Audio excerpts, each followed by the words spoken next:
Hello, and this week we're going to try and do a whole episode with the microphone turned on.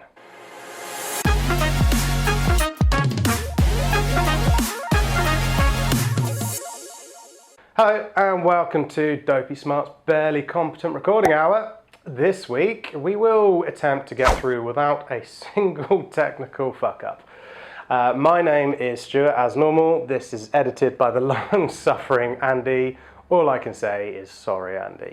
So we got all the way through last week's episode and realised that the mic had turned itself off about 5 minutes in. That's exactly the brand of unparalleled professional excellence that I've come to expect. So, yeah, sorry about that. You should have had an episode coming out a little bit easier, but never mind. Here we are.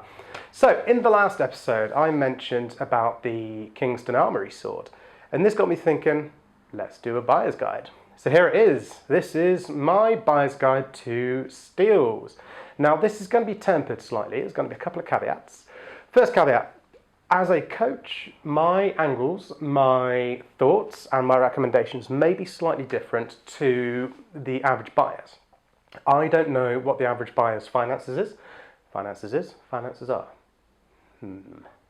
Anyway, I don't know how much money people have got. So I have to kind of cater for all capabilities. All of the swords mentioned on this list, I would stand by, and I've fought with all of them on this list. So there will be from most affordable to primo swords, basically. I've used everything on this list. So these are things that I have stood by and I will stand by. Some are vastly better than others. Some are also vastly Some of them are vastly more expensive. There we go. So, without further ado, let's get into it. So, I mentioned the Kingston Armoury's fetish vet last week. That is £175 from the night shop. Put up here, please, Andy. Or here, or probably right in my face, you knob. Okay, so, that's the Kingston Armoury sword. It's basic. Like I said last week, I'm not going to go into this sword too much this week. But like I said, it's very, very basic. It gets you going. It is a meat and potatoes feather, no frills, no excitement. It's kind of not very good. But for £175, it is functional. It will work. It's a case of, I'm not saying buy the Kingston over anything else. What I'm saying is if you are on an absolute budget and £175 is a lot of money, and that is pretty much all of your budget, then the Kingston Armoury sword is functional. It will work. You can buy one and know that you have a hog of a weapon, but a functional weapon. It's not going to be like the Club Sport feather, which is somewhere around here, off screen, which will explode within a week of buying it. It will be functional. It's ugly, it's heavy, the wrap will fall apart within 5 minutes, but it will be with you. It's bloody ugly. But they're fairly readily available from, or at time of recording, they're fairly readily available from the night shop. And they're somewhat more effective when they come to getting started. It's not so much of a price jump to get going. That's not to be said, they're without their flaws. They are very, very, very basic. But if that's all you can afford, it'll work. And you know what? It will survive. It won't break. And if anyone gives you shit because you can't afford a better sword, swiftly tell them where to go. Okay, don't deal with people that have got sword snobbery. It's not cool. If that's all you can afford, that's all you can afford, and that's okay. I would happily fight with one of these Kingston swords. I would happily fight against a Kingston sword. Not the prettiest, but it'll do. Moving on. So next up, there's kind of like a scale from most affordable to least affordable, and obviously, most basic to the most fancy. So next up usually is Regnier. If you want to go that one step higher than Kingston, Regnier or Regnier, however you choose to pronounce it, that is most people's first time sword generally. They're a bit more affordable. Mine cost £50. I don't know what that is in euros, don't care. But that one was slightly customized. You can get a basic Regnier for around about £225, depending on where you go. Various places are stocked in the UK as well. Night shops started selling them. I believe Tempest sells them. I think they do. If they don't, sorry, Jay. Where else they sell? PBT sells them, so they are about and they're readily available. And the great thing about them being available in this country is that we don't have to pay import already. They've already been factored in, so that's already rolled into the price. You don't have any nasty surprises when that thing rolls up at the door. Regniers are good. Some people really rate them. Some people have a bee in their bonnet about Regnier. Personally, and this is just my experience, they're fine. They're great, actually. My current sword is a Reg. I really like it. It's a very fast sword. Mine is customized with a slightly longer blade. It's a 104 blade, I want to say. Extended quillons and various bits and bobs I've added onto it for my style of fighting. I'm an epist first and foremost, so I wanted one that with a slightly faster point and one with slightly larger quillons, so I could actually do a bit of epee with longsword. So that I can kind of lean into my experience a little bit more. Regnier is great. I really like them. Build quality on them is brilliant. I've seen one Regnier in all my time as a coach explode. They do go. All swords break, remember that. But Regnier have great build quality. There's lots of options and they look very pretty. They're pretty safe. The service is great. I've only known of one case where the customer service wasn't good. That certainly seems to be an outlier. So as a company, they seem pretty on it. Their products are good, and I believe they offer a warranty. Don't quote me on that, but I think they do without checking.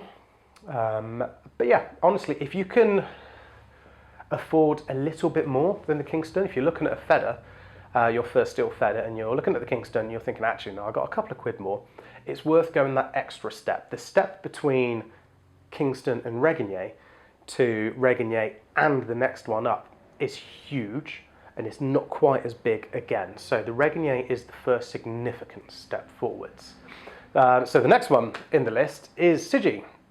Sigi is really good. Sigi, I would say, at the moment are the premium feather providers. They are fantastic. They're very light, very well balanced. They really move nicely in the hand.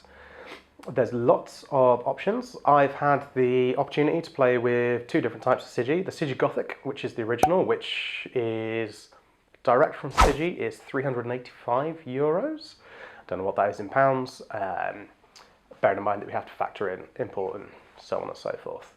But they're very nice. They're very quick, and Sigi are a great company to deal with.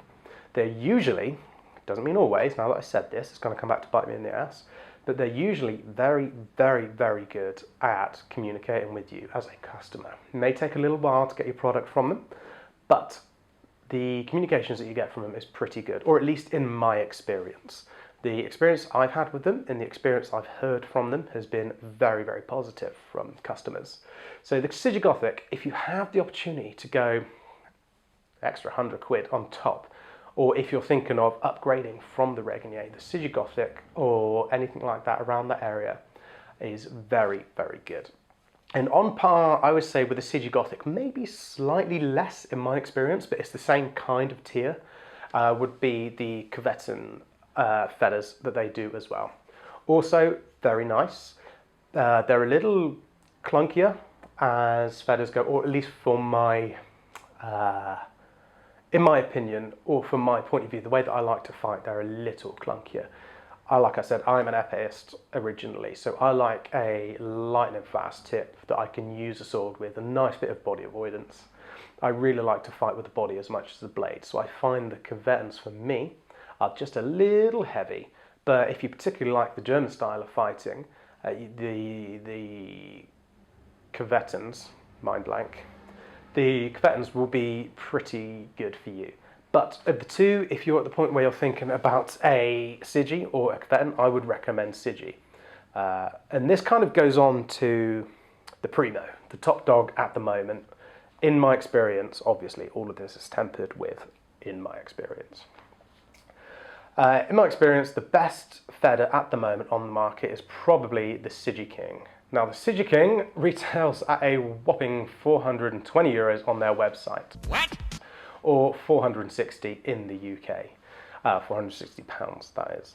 It is a supremely balanced sword. If any of you have had the opportunity to handle a Sigi King, it is a lovely sword. It moves like an absolute dream. It's no lighter, but it is just very, very well engineered. It loves to move, and it seems to accommodate every style of fighter. One of my members has a Sigi King, and he is, how do I phrase this nicely? Well, I'll not be nice. He's a bruiser. He's a good lad, really like the guy, but he fights. But in his hands, it's very light. It doesn't hurt. And then you can use it in a different way. So if I was to use it, for example, it would work with me moving around, tip first, thrusting in, opposition, covering out with the arms, and so on and so forth. And it also works as an absolute parry heavy sword as well. So it really is a very versatile sword. It comes at a cost. Certainly does, at £460. It's not the most affordable thing in the world. That's more expensive than my first car, as a matter of fact. But if you can get it, you really will not regret it. Being said, all swords do break, so just factor that into your decision making when you are buying a sword as well. These aren't one-off purchases. Any sword, whether it's £175 or £460, all swords will break. But this is something that you need to factor in. If you know that you are going to have, say, 2 seasons of heavy training and heavy sparring, training multiple times a week, private lessons with coaches, competitions, as much as you can, you're probably going to want something that's going to take the punishment a little bit. But that's entirely your decision. But this would be my recommendation. If you're absolutely on a budget, the Kingston will function. It will get you in. And as a first steal, there's nothing wrong with it. It's absolutely fine. Next up, if you can stretch to it, I would recommend going straight for Regnier. But again, it's not the end of the world. If you can't, the Kingston's there. But the step from Kingston to Regnier is huge. If you can, go from Regnier to either the Sigi, the standard Sigi Gothic, or the Coveton feathers, then that's a good jump again, but not quite as big as the jump between Regnier and Kingston. And then if you're just mad and you've got money rolling around all over the joint, then the Sigi King is definitely the way to go. If you really have the budget, then go for that, because they are absolutely brilliant.